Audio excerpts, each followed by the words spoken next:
Bonjour, bienvenue pour cette première vidéo de rappel sur le théorème de Pythagore. Tout d'abord, je vous rappelle que pour appliquer le théorème de Pythagore, il faut se placer dans un triangle rectangle. Nous utilisons donc ici le triangle rectangle suivant, ABC, rectangle en B. Tout d'abord, rappelons le théorème. Si un triangle est rectangle, alors le carré de la longueur de l'hypoténuse est égal à la somme des carrés des deux autres longueurs. Je rappelle que l'hypoténuse est le plus grand côté d'un triangle rectangle, c'est également le côté opposé à l'angle droit. Dans notre cas, l'hypoténuse est le côté AC. L'application du théorème de Pythagore nous donne donc que AC au carré, la longueur de l'hypoténuse au carré, est égale à la somme des deux autres longueurs au carré, c'est-à-dire AB au carré plus BC au carré.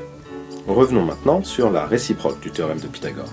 Considérons un triangle DEF. La réciproque dit que dans un triangle, si le carré de la longueur du plus grand côté est égal à la somme des carrés des longueurs des deux autres côtés, alors ce triangle est rectangle. Considérons donc les mesures suivantes pour le triangle DEF. Le plus grand côté est EF qui mesure 5 cm.